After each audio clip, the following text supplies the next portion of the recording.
할렐루야. 예, 오랫동안 뵙지 못했습니다. 막 개척해서 그때 한번 온 뒤로 지금 몇 년이 흐른 것 같아요. 그래서 아침에 오는데 약간 좀 헤맸습니다. 김규동 선교사입니다.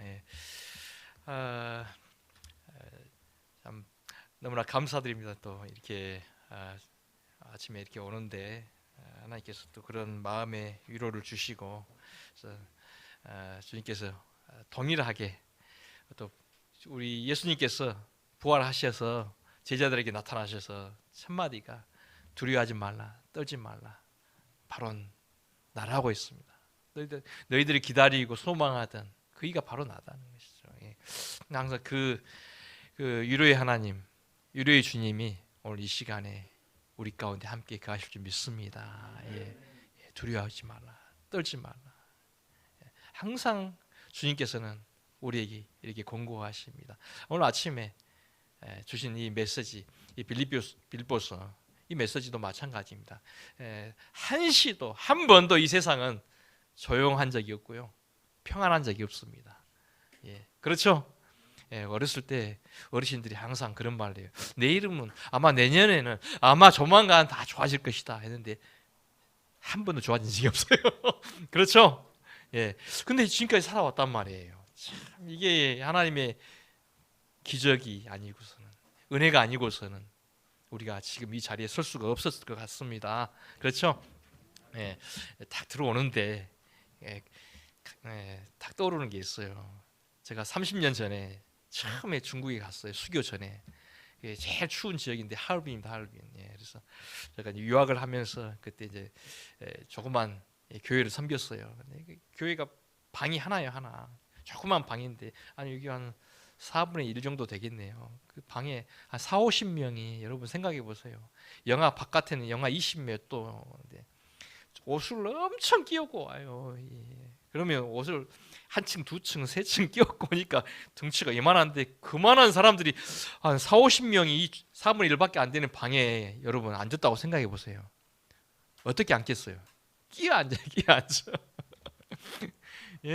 거기에는 뭐 앉다 보니까 쪼그려 앉으니까 이게 피가 안 통해가지고 다리가 저리고 구멍난 양말들 다 보이잖아요.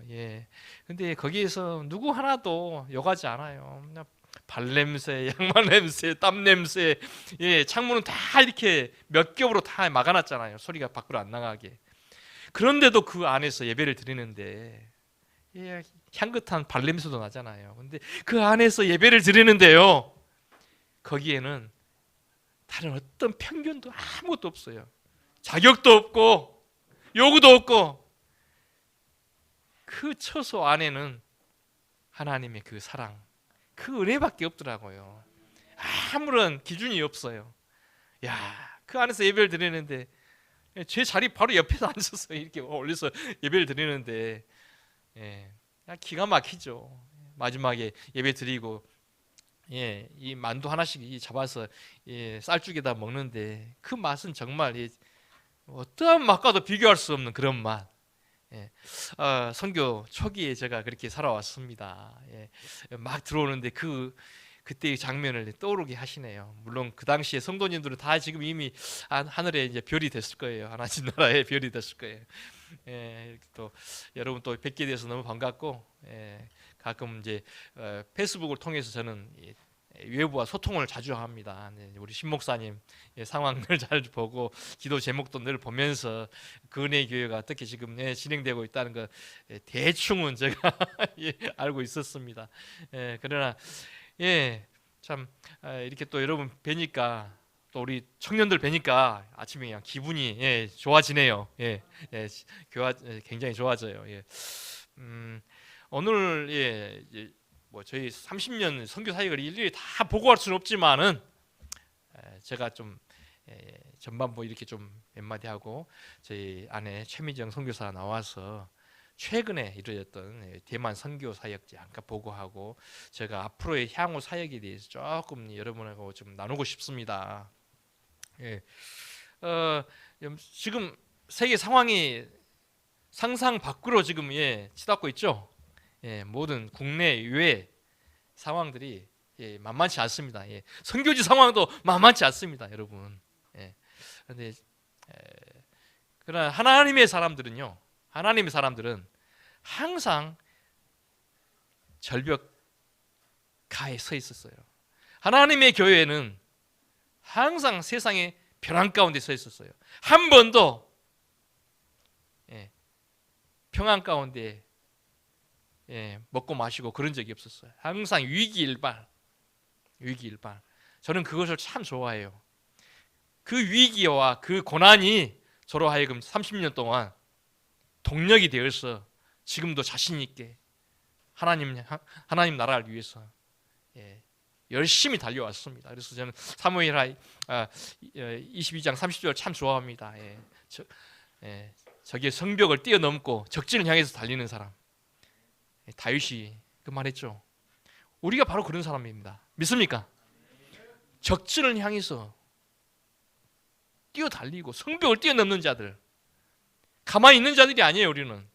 우리는 그냥 그런 전시에 아이고 어떨까 무서워서 두려워 떨며 그런 자들이 아니고 항상 위기 가운데 위기를 즐기는 사람들. 할렐루야. 위기 가운데 오늘 바울이 빌립보 교인들에게 들려주잖아요. 항상 기뻐하라. 위기 가운데 여러분 어떻게 기뻐할 수 있어요? 목사님, 선교사님 어떻게 그럴 수가 있어요? 지금 위기고 지금 상당히 배가 고프고 지금 춥습니다. 어떻게 기뻐할 수 있나요? 그 비결이 뭐죠? 그 비결은 예나 지금이나 예수 그리스도의 그 형상을 담고 하나님 나라를 공유하는 자들이 바로 우리의 공동체, 근혜교회 공동체라고 믿습니다. 우리는 주님의 나라를 공유하는 사람들입니다. 그래서 여기 안에서는 어떠한 편견도 없고 우리는 본시 자격이 없는 자들인데 하나님께서 그러한 신분으로 우리를 삼아 주셨어요. 할렐루야.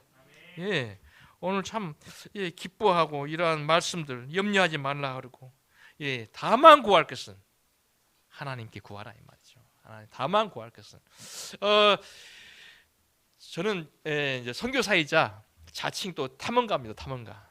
제가 이제 언젠가 저는 지난 10년 동안 이 중국에서 이 터키까지 이 실크로드를 발로 걸어다닌 사람입니다. 발로. 저는 자칭 탐험가입니다. 좀 이따 제가 이제 여기에 대해서 좀 여러분하고 좀 나누고 싶어요. 특히 우리 청년들 여기 있는데 꿈을 나누고 싶고 비전을 나누고 싶어요. 저는 어디에 묶여 있는 사람이 아니고 저는 하나님의 이름으로 마음껏 사는 사람입니다. 마음껏 선교하는 사람입니다. 그냥 선교하면 뭐 어느 한 지역에 가서 막 선교만 하고 열심히 피 터지게 하는 사람도 있지만은 또 하나님은 저에게 지경을 굉장히 넓혀 주셨어요. 어느 한 순간에 중국이 너무 좁더라고요. 할렐루야. 하나님, 제가 이 인생은 참 짧고 해야 될 일도 한계가 있는데 하나님 아시잖아요. 저는 하나님을 압니다. 하나님 그 모든 것에서 뛰어나신 그 모든 것인데 저는 그 모든 것이 하나님의 자녀 아닙니까? 저도 그렇게 살고 싶습니다. 후회 없이 막힘 없이 마음껏 살고 싶습니다. 비록 과거에는 제가 뭐 공부를 잘하고 똑똑하지 못하고 그런 사람이지만은 하나님의 이름으로 하나님과 더불어서 마음껏 살고 싶습니다.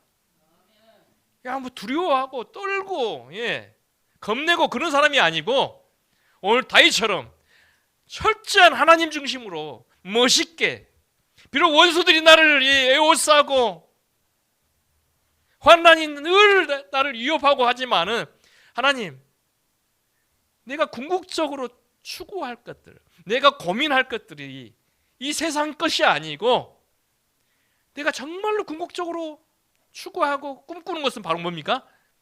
하나님과 더불어서 멋진 인생을 사는 거예요. 그래서 하나님이 기회를 주시더라고요. 그런 꿈을 꾸니까 그때부터 중국이 너무 좁았어요. 저는 안 믿어져요? 뭐 어떤 사람 그러더라고요. 중국이 우리 대한민국에 비해서 뭐 40배 이상 크다 그러는데 천만의 말씀이요. 저 막상 다녀보니까 중국이 너무 좁아서 하나님 내 놀이터를 좀 확장시켜 주세요. 그때 나중에 중앙아시아를 주더라고요. 중앙아시아 안 가봤죠? 중앙아시아는 이 어떻게 표현해야 될지 모르겠습니다. 예, 터키 여러분, 중국에서 중국이 변방에서 신장 위구르 자치구에서 터키까지 또 엄청난 대륙이 있습니다. 거기 설산이 있고 하나님께서 그 설산을 넘게 하셨어요. 저를 해발 5,000m, 6,000m 넘게 하셨어요. 막상 가니까 별거 아니더라고요. 하나님 이것도 좁습니다. 했더니 나중에 그래? 네, 몽골 땅을 한번 밟아봐라. 몽골 대초원을 한번 밟아봐라. 할렐루야. 이야, 몽골 땅을 밟았습니다. 몽골 친구들과 말을 타고 그 차를 타고 끝없는 끝이 보이지 않는 지평선을 달렸는데 가니까 또 끝이 나오대. 끝이 나온 뒤로부터는 이거 별거 아니네. 하나님, 이 땅을 밟으면서 제가 보죠. 많은 사람들이 이성적으로 학문적으로 여기는 안 돼, 이 나라는 안 돼, 이 족속들은 안 돼 하는데 제가 지난 10년 동안 이게 돌아보면서 느꼈던 점은 내가 잘못 배웠네. 다 거짓 정보네. 10명의 정탐꾼이 가나안 땅을 정복하고 돌아왔던 그 내용하고 똑같습니다. 한국에 오니까 기독교 신문에 보니까 어떤 분이 이슬람을 굉장히 모욕하고 이슬람을 아주 두려워하고 이슬람을 막 욕하더라고요. 근데 제가 막상 가서 보니까 이슬람이요, 진짜 우리 밥이며 밥. 아무것도 아니야, 아무것도. 겉으로만 권리가 같이 힘세고 장수같이 보이지만 실상 이슬람 나라 가니까 솔직히 말해서 너무나 선량해. 주님, 왜 이곳에 선교사들이 없어요? 왜 기독교 복음이 없어요? 누가 과연 이렇게 거짓 정보를 전달해가지고 모든 대한민국 선교사들이 지금 동남아에 있잖아요. 지금 제정신이 아니에요. 지금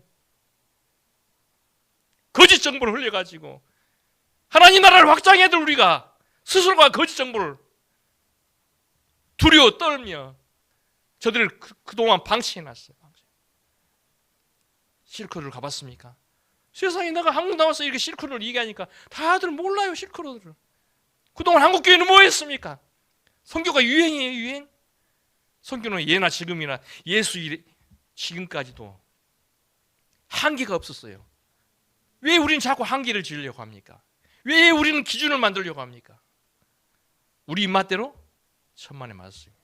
주님 뜻대로 해야 돼요. 우리는 한계가 없는 사람들이에요. 왜 자꾸 한계를 만들어요? 그래서 저는 오늘 아침에 잠깐 이 한 사람을 좀 이야기하고 싶어요. 우리 청년들이 있어서. 제가 좋아하는 그 탐험가 중에 한 사람이 있습니다. 이름이 바로 어네스트 셰클턴이라는 사람인데, 이 사람은 영국에서요 이 자기를 받았어요. 자기. 많은 탐험가들이 많이 나왔어요 그 당시에. 근데 유일하게 이 사람은 자기를 받았습니다. 근데 이 사람의 이름 뒤에는 항상 수식어가 하나 따라요. 실패자. 어네스트 셰클턴. 나중에 한번 인터넷 검색해 보세요. 이 사람의 탐험 일지를 보면요 참 기가 막힙니다. 매번 남극을 탐험하는데 실패했어요. 실패했어요. 그런데 정작 이 당사자는 한 번도 그 실패에 대해서 무릎 꿇지 않았습니다. 인정하지 않았어요. 다음번에는 반드시 할 수 있다. 다음번에는 반드시 할 수 있다. 근데 세상 사람들은 절대 믿어주지 않았어요. 후에는 아예 그냥 후원금까지 다 끊어졌어요. 선원들을 구해야 되는데 선원들이 이 사람하고 같이 하기 싫어. 이 사람은 실패자잖아. 경험이 부족하잖아. 치밀하지 못하잖아. 가면 갈수록 외면받고 사람들이 다 그를 떠났어요. 그럼에도 불구하고 그는 5번째, 6번째 역시 실패했어요. 7번째. 참 나중에 동정표를 얻어가지고 겨우겨우 동정표를 얻어가지고 후원금도 받고 값싼 배를 또 샀고 정말 불쌍해서 그 선원들이 22명이 타줬어요. 그냥 타줬어요. 너무 불쌍했어. 역시나 남극에서 좌초해서 표류하는데 그는 스스로를 실패자라고 생각하지 않았습니다. 소망을 가졌습니다. 그 위기 일발에 그는 생명 한 사람 한 사람, 22명 한 사람 한 사람을 굉장히 귀히 여겼습니다. 저는 그의 탐험 일기에서 하나의 참 감동을 받았던 것이 뭐냐면은, 우리 많은 사람들이 인생의 그 결과를 놓고 이야기를 많이 하잖아요. 특히 우리 한국 사람들. 결과가 뭐냐? 올림픽에서 금메달 딴 사람은 우리가 각인이 되지, 은메달, 동메달은 전혀 모르잖아요.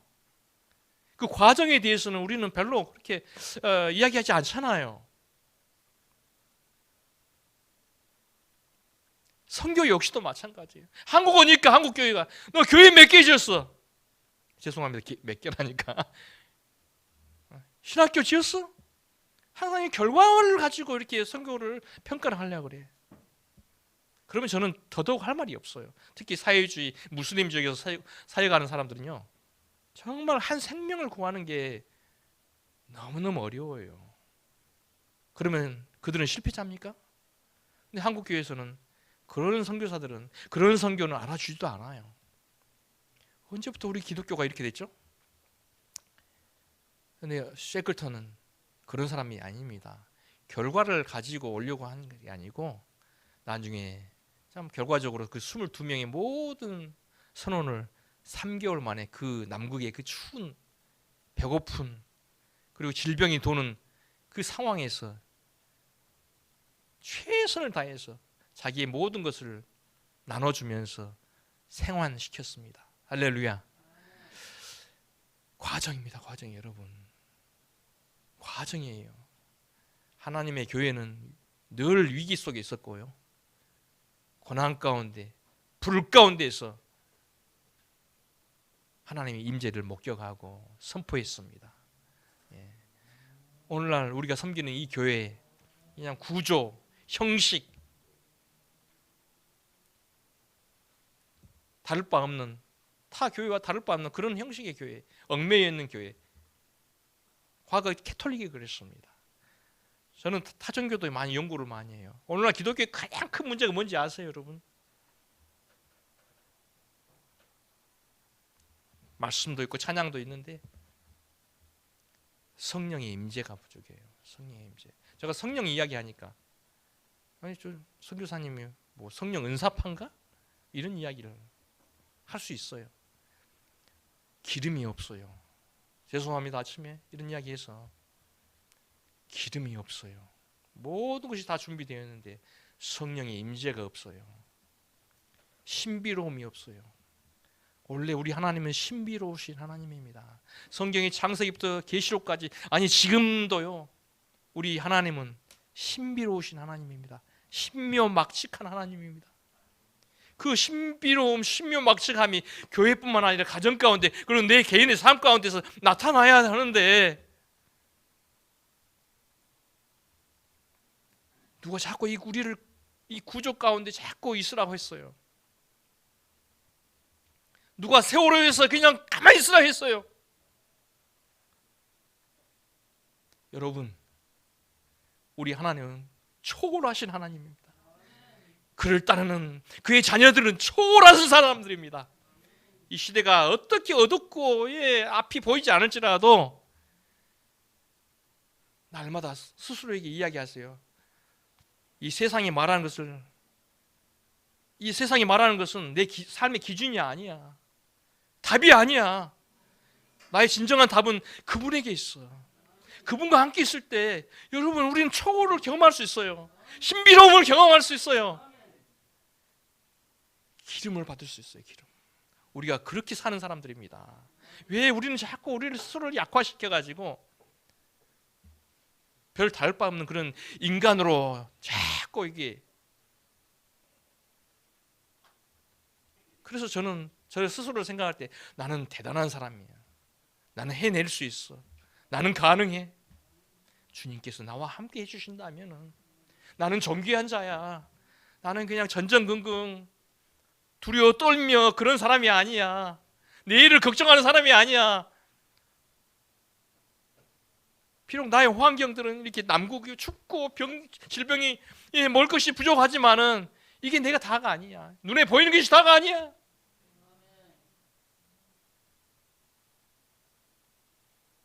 광야에서, 사막에서 우리는 부르짖는 자가 돼야 됩니다. 예, 이때 참된 기쁨이 오는데요. 저는 인생의 벼랑을 몇 번이나 이게 서 있었어요. 그때마다 주님께서 두려워 마, 떨지 마, 놀라지 마, 나야 나, 나야. 오늘 우리 아들 둘째가 이제 내일 모레 이제 제대하는데 그저께 그런 말을 했어요. 아유, 고등학교 졸업하고 친구들이 전부 교회를 다 떠났어요. 선교사 자녀들도 똑같아요, 여러분. 저는 이해가 돼요, 그게. 근데 최근에 그 친구들이 다시 교회에 나온대요. 특이하지 않습니까, 여러분? 왜 나오냐? 그랬더니 세상이 너무 무서워서 나온대요, 교회를. 세상이 무섭죠. 예. 아, 세상에서 놀아봤는데 답이 없는 것 같아. 저는 가끔씩 우리 청년들을 보면서 그런 생각을 해봅니다. 왜 정말 한번 저 청년들 데리고 저 높은 산 정상에 데리고 가고 싶어요. 5,000m, 6,000m 산소가 희박한 곳에, 아니면 저 큰 태평양을 보게 해보고 싶어요. 우리 방금 우리 태평양을 바라보면서 살다 왔어요. 인생의 극한 지역에 한번 갔을 때 그곳에서도 하나님께서 나에게 충분히 나를 받아주시고 내게 충분히 이루어 주시는 말씀이 있어요. 여러분 떨지 마십시오. 그때 딱 생각나는 노래 한 구절이 있습니다. 70년대 우리 송대관 씨가 불렀던 쨍 하고 했더라 돌아온단다.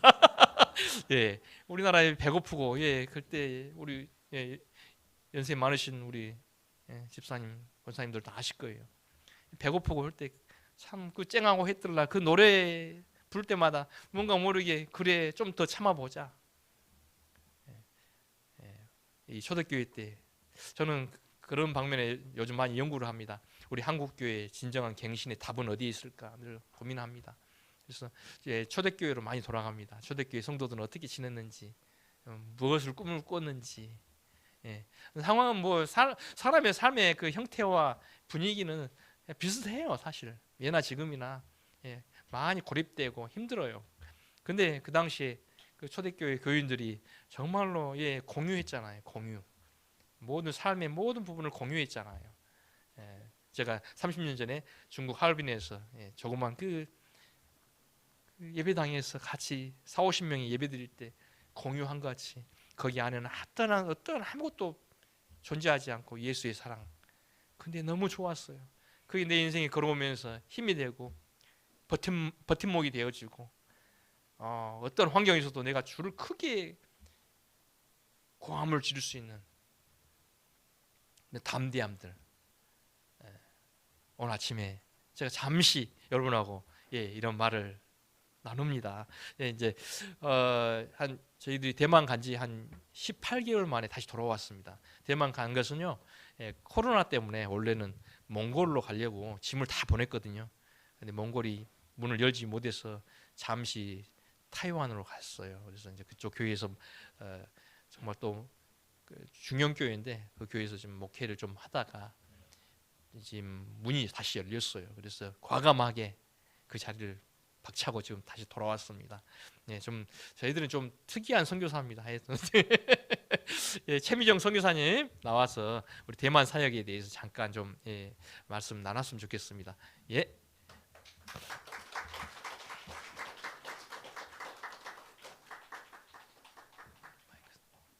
마이크. 그래요? 올라왔어요.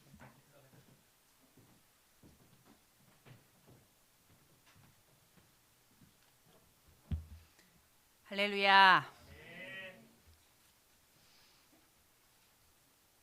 그 은혜 교회 와서 이렇게 이 은혜를 누리게 하셔서 감사를 드립니다.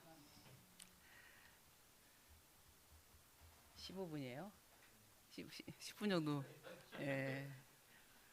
짧게 끝낼게요.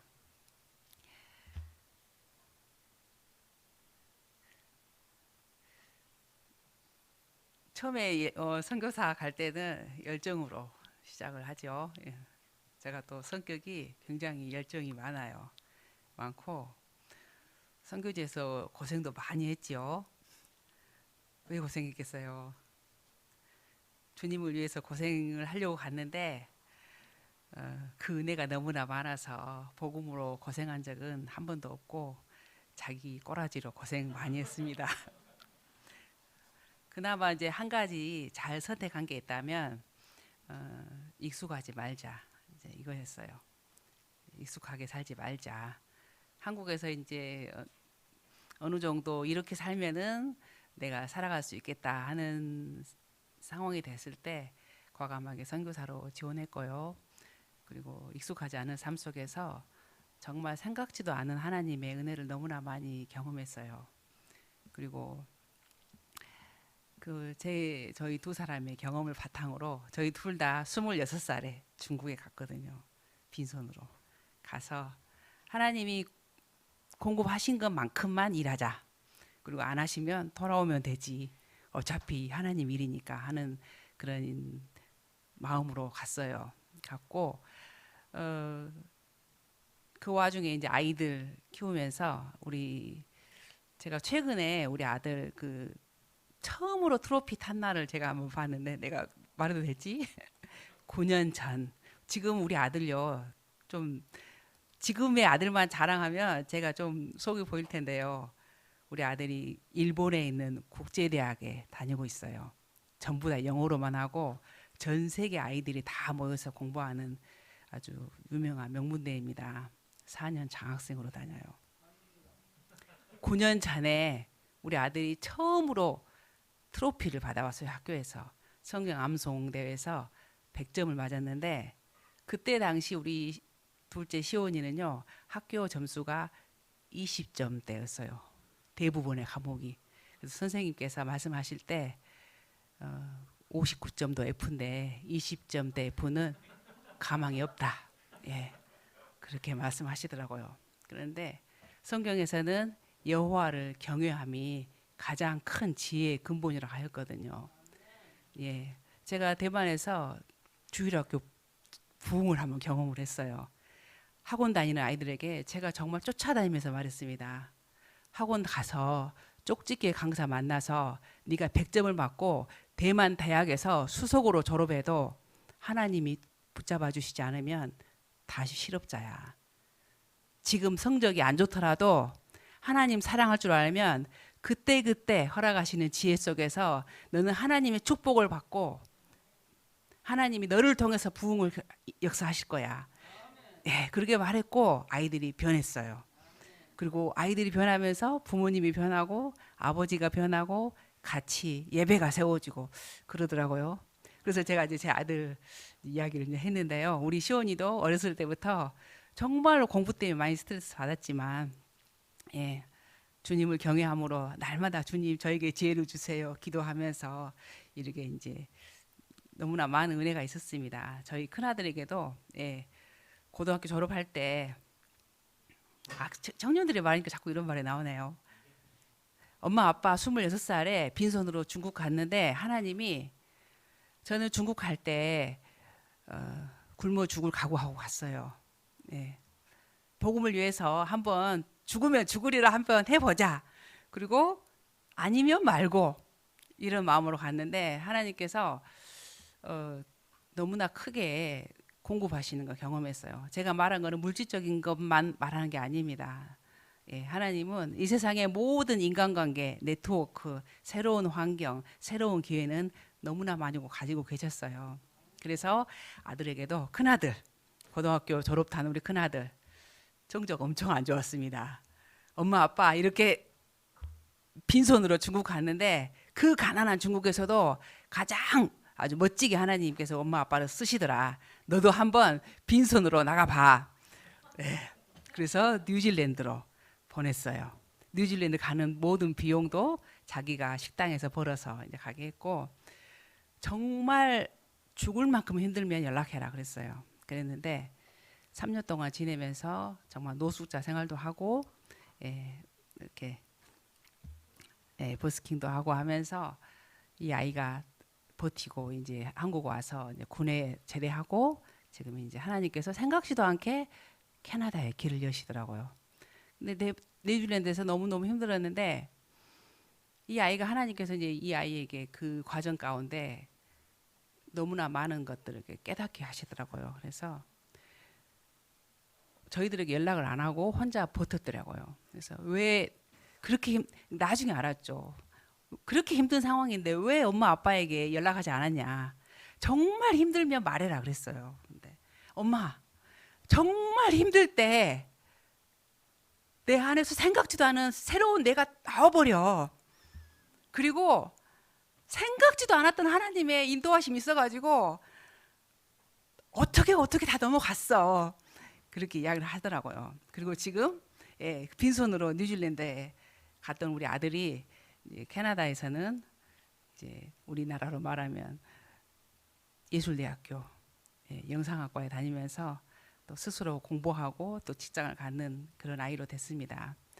지금 제가 하나님께서 저에게 이제 지금 주시는 비전은 비즈니스 선교예요. 우리의 교회는 여기 그 은혜 교회가 아니고 여기는 그 모판 있죠. 모판 이렇게 모심기 전에 그 기본으로 해놓은 거. 그 한국말로 모르겠네요. 우리의 교회는 어디입니까? 세상이에요.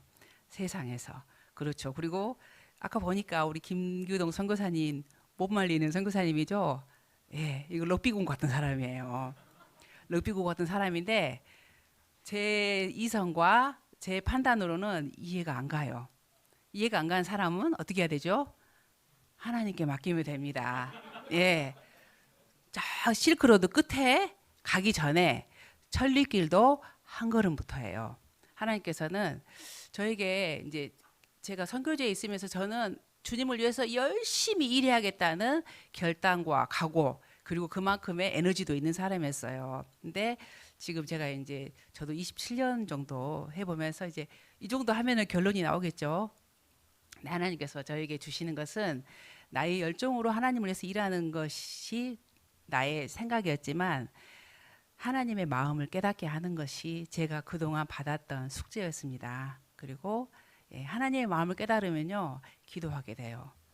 네, 그래서 저는 오늘 빌립보서 말씀이 나온지도 몰랐는데 저도 그동안 이제 경험한 걸 이렇게 돌이켜 봤을 때 하나님께서 저에게 주시는 것은 기도의 훈련이었습니다. 왜냐하면 사람은요 바뀌지 않아요. 누굴 보면 알 수 있나요? 나를 보면 알 수 있어요. 절대 바뀌지 않습니다. 그리고 하나님의 일은요 우리의 생각과 계획과 이성과 시간과 공간을 초월하신 하나님께서 나를 쓰시겠다고 결정했어요. 누구를요? 내가 주님 알겠습니다. 순종하겠습니다. 내가 이 고백만 진심으로 할 수 있다면 하나님께서 그 놀라운 일들을 나를 정해서 일하십니다. 하나님은 선교의 하나님이에요. 내가 그동안 과거의 모든 경험들을 통해서 주님 앞에 드린다, 쓰임 받는다. 이것은요, 하나님을 굉장히 작은 틀 속에 가둬놓은 거예요. 하나님, 나는 이거밖에 안 되지만, 나는 한 병의 옥합밖에 없지만, 이 세상을 창조한 하나님께서 하나님의 방법으로 저를 쓰시면 제가 주님께 드리겠습니다. 그리고 그 출발은요, 첫걸음은 기도부터 나옵니다. 기도는요, 방법이 있어요. 신비로운 기도, 신비로운 기도. 그 신비로운 기도가 뭐겠어요? 신비주의 아닙니다. 정말로 하나님이 내 삶 속에서 역사하시고 그 하나님의 일이 나를 통해서 성취되는 것, 하나님의 나라가 선포되고 확장되는 것은 헌신한 사람, 그리고 헌신된 시간, 반드시 동일한 시간에 동일한 장소를 정해서 동일한 사람이 모여서 공동체를 이룰 때, 그것은 우리 그 펌플로 말하면 마중물이에요. 마중물로 일 됩니까? 내 한 시간의 기도로 일 됩니까? 되지 않아요. 하지만 마중물을 부었을 때 그 밑에 뭐가 있어요? 지하수가 퍼져 나오는 겁니다. 그래서 오늘 내가 기도할 때는 나같이 이렇게 흐지부지한 기도, 나같이 이렇게 초라한 기도, 힘없는 기도인 것 같은데 하나님 이걸로 뭘 하십니까? 하지만 내가 날마다 습관을 들여서 습관이 없는 기도는요, 물을 담을 수 없는 컵과도 같아요. 생각날 때 기도해야지, 걸어가면서 기도해야지, 물론 기도가 맞죠. 예. 하지만 내가 마실 수 있는 것은요, 반드시 컵이 있어야 돼요. 컵이 없이 물 마실 수 없습니다. 선교에, 물론, 예. 제가 경험한 것은 그래요. 날마다 내가 내 자신을 복종하고 시간과 공간과 똑같은 사람, 그리고 나의 기도가 기도의 공동체를 이루어서 그 다음에 지하수에서 물이 솟은 것처럼 우리 삶 속에서 우리 그 교회를 통하 그 은혜 교회를 통하여서 하나님께서 이 땅 가운데 이루시는 선교의 일들이 성취될로 믿습니다. 예, 감사합니다. 5분만 더 할게요. 5분만. 예, 저는 원래 굉장히 착한 사람 그런 말을 많이 들었어요. 착하고 또 그렇게 살려고 하고 고분고분 순종 잘하고 그러면은 최고의 사람인 줄 알았어요. 근데 제가 선교사 일을 하면서 그게 세상 사람들의 기준이다. 줄곧 지금도 그래요. 저를 자꾸 어디 앉히려 그래. 좋은 자리에, 편한 자리에 저를 자꾸 앉히려고 그래. 제가 거기 앉아버리죠. 저는 하나님의 위대한 일을 더 이상 발견할 수 없고 해 나갈 수가 없어요. 속지 말자. 세상에 길들여지지 말자. 오직 나를 길들일 사람은 하나님 외에는 없어요.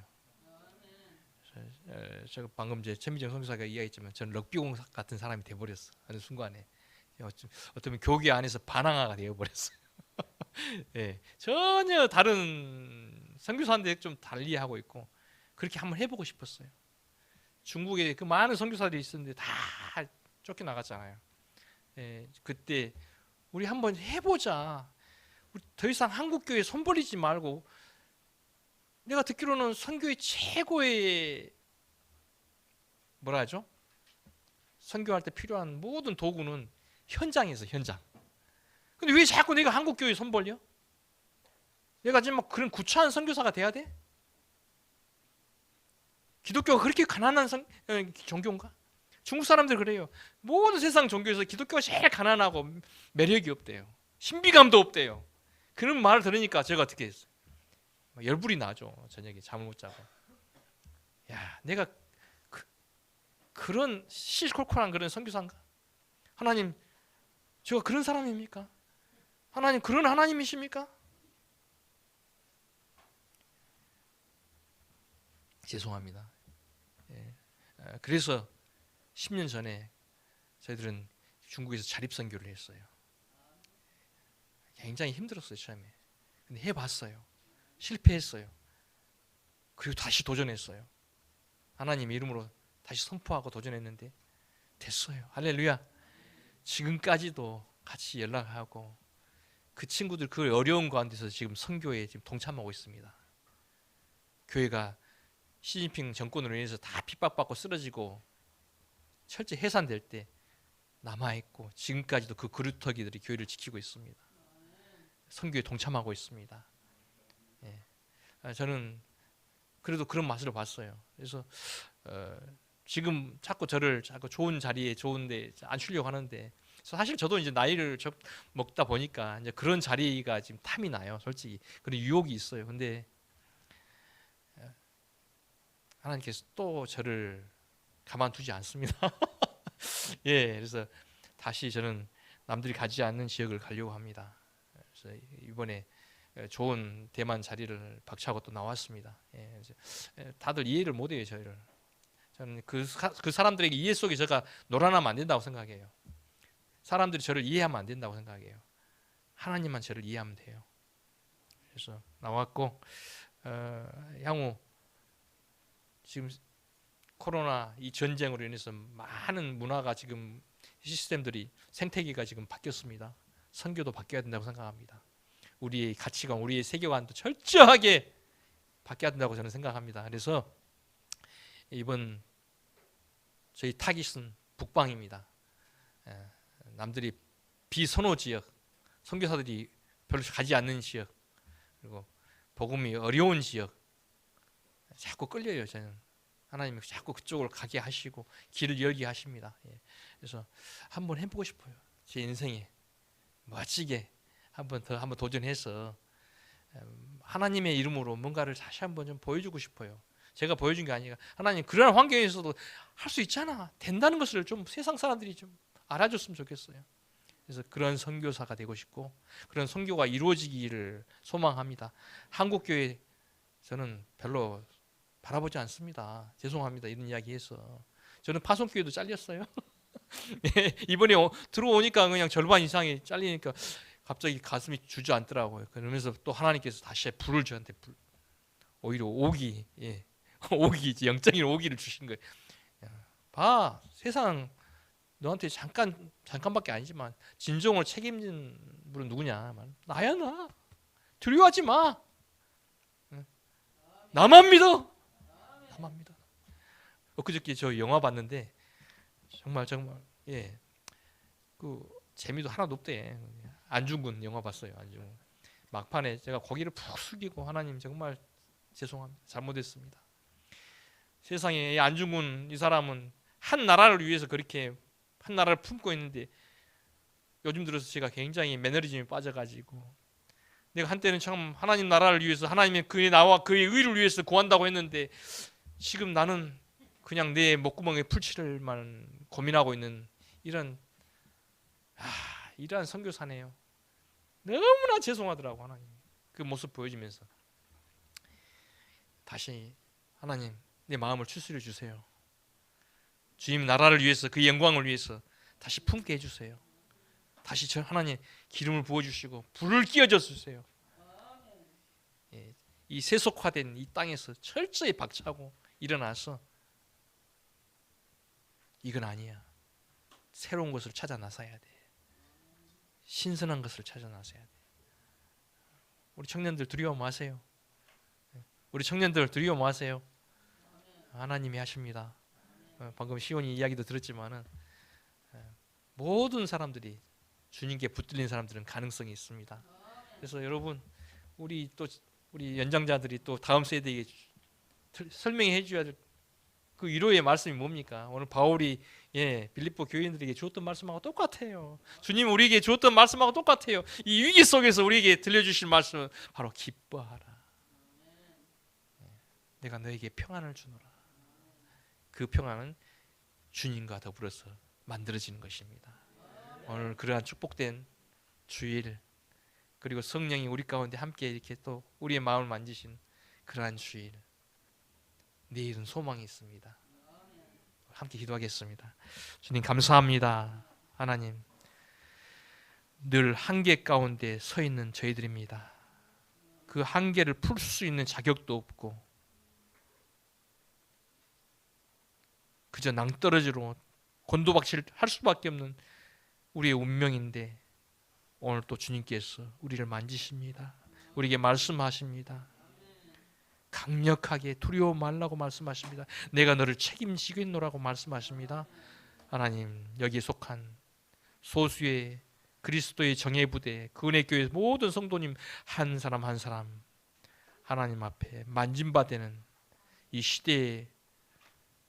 시대를 바꿔가는 그러한 영적인 리더로 삼아 주시옵시고 하나님 특별히 우리 여기에 있는 젊은 학생들 청년들에게 하나님 그들의 영혼을 주님께서 만져주셔서 시대는 비록 하나님 어둡지만은 미래에 아버지 저들 통한 하나님 나라는 더욱더 우뚝 서가기를 소망합니다.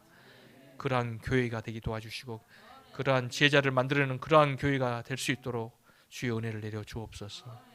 우리 주 예수님의 이름으로 기도했사옵나이다. 아멘.